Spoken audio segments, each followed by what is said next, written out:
So, I'm Thomas. I'm a developer from Stockholm, Sweden. I'm here in Toruń for a short tour with an orchestra called JUG. I got two of my friends over there, bass player and clarinet player. I play the trombone. But that's not why I'm here. Today I'm here to talk about something that I call the power of networking. And what is that? Well, let's start with me.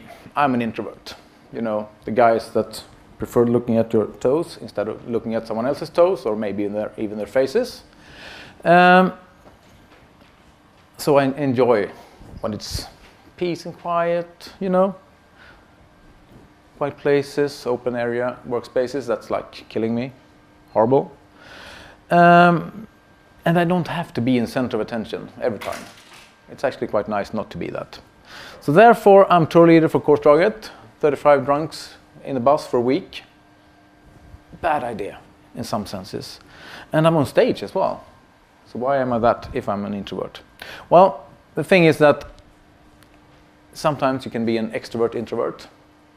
That is, you can walk into a role and do some stuff, and then you step out of it and you're yourself again. But this is actually more of a story of why networking is so really important, so important. So I have a few personal stories that I'm going to share with you, and what happened a couple of years later. So let's reverse the tape to 2010. That was the first edition of Agile Central Europe in Krakow. I didn't know that I was going there until like 6 o'clock on the Monday evening, and the flight left at 5 p.m. No, so not 5 p.m., 5 a.m. the day after. So I did a couple of things there. I quit my job, and then I went to Agile Central Europe, where I met Alex and Maria. These are two persons living in Romania, Bucharest, Romania. I didn't think much of it. We chatted. We met at another conference a couple of years later. They run, or Maria owns, and they run something called Mosaic Works. A couple of years later, after meeting a couple of times, just chatting around, we tend to do business together. This is something that can happen if you do some kind of networking. If you just say hi to someone, and then maybe hi again later, and all of a sudden tell them that you're doing this or you're doing that, not much more. Sometimes it goes well, sometimes it doesn't. So in this particular case, I can really track it back to where I met them at the first time, which restaurant we were at in Krakow. And all of a sudden, we're doing business. So I'm doing some teaching for Mosaic Works in Romania. I did something about cucumber and behavior-driven development a couple of weeks ago, for example. 2010 again. Krakow again. No, sorry, Potsdam this time. Geekon, where I met Cold Cup Koffler. Have you heard of him? One person is nodding. Okay. So he's the official Cold Cup. He gets very upset when you don't write clean code. Uncle Bob, you heard of him? He's nothing compared to this guy. Just kidding. He's a great guy. So I had a presentation talking about the clean code. And during lunch, this guy, he followed me like a plaster. So he didn't leave my back, or he was really close, really wanted to talk to me. Kind of annoying, to be honest. A couple of years later, a couple of conferences later, we did a lightning talk together at Geekon in Krakow. I was invited to his wedding. We hang out in a couple of different settings in Europe today. He's a great friend. Things that happen when you talk to someone. So this person, who is a bit of an introvert as well, he really wanted to chat with me. So yeah, well, we ended up doing that, and all of a sudden we ended up being good friends, although we're living far apart. He's in Vienna, I'm in Stockholm. But you can do remote pairing, for example. We've done a lot of that. Yeah, so talking to people, that's what I'm trying to tell you that you want to do. Even if you're introverts, even if you prefer looking at your own toes. And I mean, the definition of an extrovert-introvert is someone looking at your toes. But put it a little bit more further. Look at the person, say hi, reach out, shake hands. 2013, something happened. I accidentally, almost, became independent and self-employed. So I started my own company, and all of a sudden I have to do selling. How many in here likes selling? No one. Okay, then you really understand me. You're not the guys that would pick up the phone and start ringing and, do you have something that I can do for you? Okay, no, sorry, bye. Do you have something I can do for you? No. That's boring. I hate it. And that's not the way I do selling either. That would be horrible. But I have to sell my services. Otherwise, I can't make a living. And, well, I have mortgages and stuff. A couple of cats. Well, I need to take care of my family stuff. So what I do for selling is basically trying to keep in touch. That is, sometimes go through your address book. You have friends. You meet guys at venues like this, or not venues, but gatherings like this. Go for lunch together with someone sometime. You don't have to do it every day, but once in a while. And if you are looking for something to do, be very clear about that. Tell them up front. And by the way, I don't have anything to do in August or from August. Do you have something I could do for you? And if you've done that, I don't know, for a while, it's not that horrible. And it's not about selling every time you do this. As an example, I am doing a small gig for a company called Goyada, where I used to work 15 years ago. I've kept in touch with the CTO there over the years, and all of a sudden it's really easy to call him and say, hey, Karsten, I don't have anything to do this summer. Do you have something that I can help you with? And all of a sudden, yeah, we don't have much, but a couple of weeks, a couple of months perhaps, which is enough to get me through the summer. Unfortunately, I ended up with a full-time contracting gig 1st of June, so now I have 2 gigs that I have to take care of. Yeah, that's a problem. Or it's an opportunity, I don't know. But if you do this, just hanging out, that's actually building a network. That's actually one kind of selling that you or me as an introvert can do. That's possible. More happenings. 2015, what happened then? I was at Geekon in Potsdam. Geekon TDD in January. I had too much beer. Bummer. No, but that wasn't a big problem. It was even worse in 2010, let me tell you that. I met this guy. Anyone recognizing him? No? And you can't see that small book. That's Steve Freeman. He wrote JMOC. He wrote the best book ever about test-driven development. And it's called... you can't even read that if you're close. Growing Object-Oriented Systems Guided by Tests, which he wrote 2009 together with NetPrice. We didn't talk that much about development that evening, but we had a long chat about how do you play in a trombone section and why it's so really important to not have just one star. You have to help each other.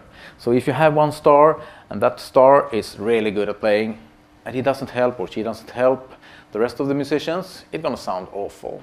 But if you help, then it's going to work well. Pretty much the same thing as when we work in a team. If we really work together, we can make wonders. But if someone just takes the ball and runs, nothing interesting will happen. There was something else that happened that evening as well. I met this guy. And, well, then we talked in Krakow, like half a year later, 9 months later something, at Java Developer Days. And all of a sudden, I have someone that could help me arrange a concert today. That's fantastic. And he didn't just do it today. There's also a concert tomorrow at the Square, which I can't pronounce. And Raymond will help me out later, I hope. 12:30 tomorrow, if you're interested. Other stuff that happened last year. Once again, just talking to someone. So I spoke to this guy, Steve Took, at SwanseaConf in Wales. That's far away. I thought he was working for a company called Cucumber. He wasn't at the time. He is at it today. But all of a sudden, I asked him, are you like guys interested in someone that could teach behavior-driven development? and cucumber. And he said, well, I don't know, but I'm meeting Oslak next week, so I'm going to talk to him. All of a sudden, I'm partnered with Cucumber Limited. So I do cucumber trainings at the moment. And that's just because I asked this guy.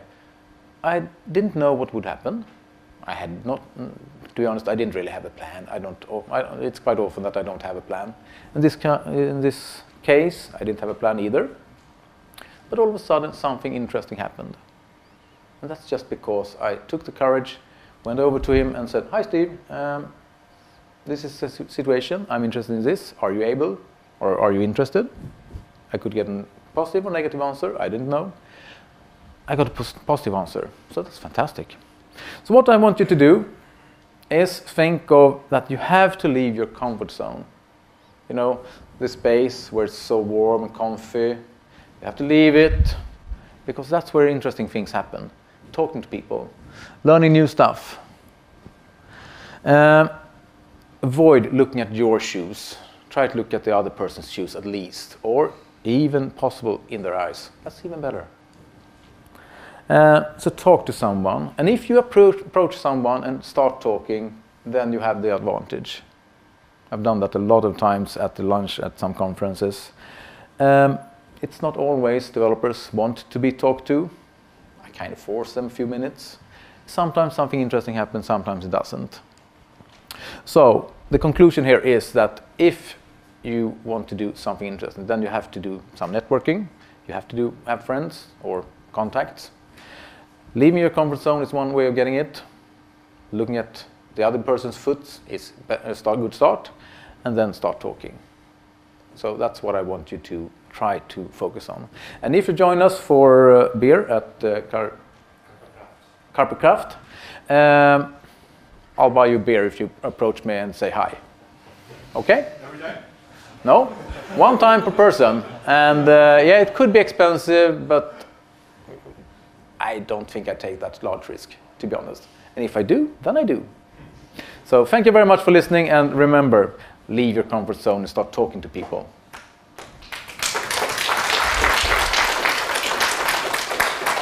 Do you have any questions? Yeah, one over there. Well, do you have any situation you could describe when things went horribly south? Oh, yeah, I could, but I don't want to share some of the details. Do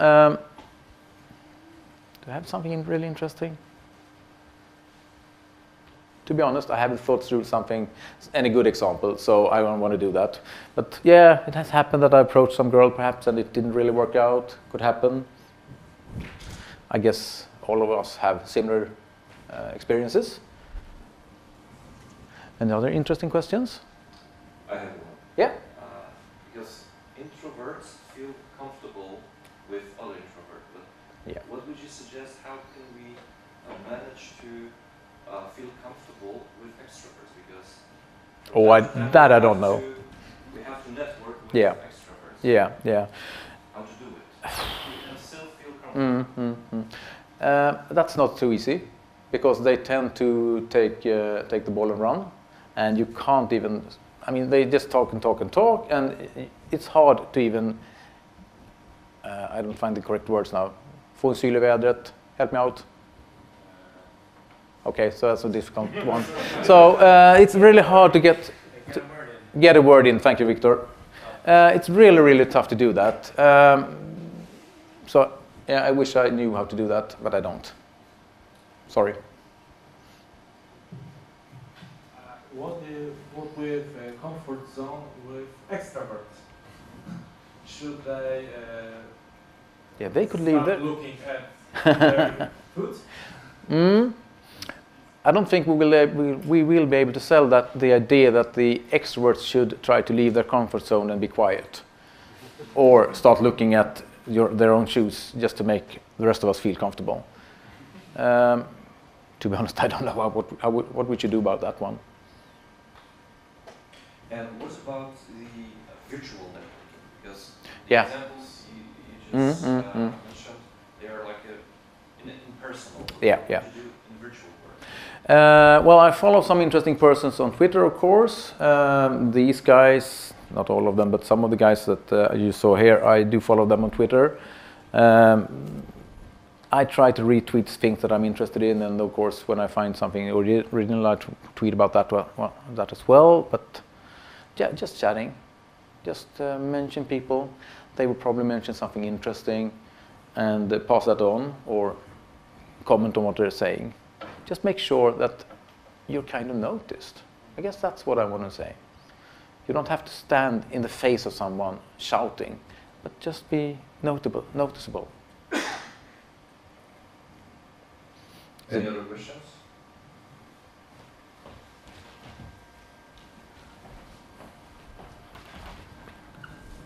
The thing I missed from like presentation was when do you give the concept? Sorry, when do I? The concept. Yeah. 12:30 tomorrow at New Market Square. It has a Polish name and then ends in ski. Sorry? Yeah, exactly. I'm not even going to try to repeat that. Polish is not my specialty, I'm sorry. So 12:30 tomorrow if you're interested, and if you would like to have some cucumber stickies, which I did bring to Poland but not here, you come there and I'll give you 1 or 2 or 3 or 15. No, not 15 because I don't have 15. Okay, is there any other question? Yeah.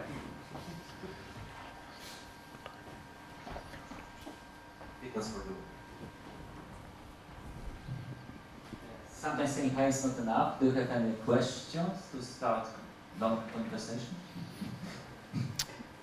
Yeah, at a conference. Are you joining the conference? If you meet a speaker at the conference, what are you talking about? Where are you from? Hi, I'm Thomas. It's not more complicated than that. And a lot of people, if you go to a conference, they're interested in the subject, but many of us are shy. So help us, or help yourself. Give it a try. It could work. And I'm wondering, what time is it? Oh, it's beer o'clock. Shouldn't we go now? Okay, so thanks once again, Thomas.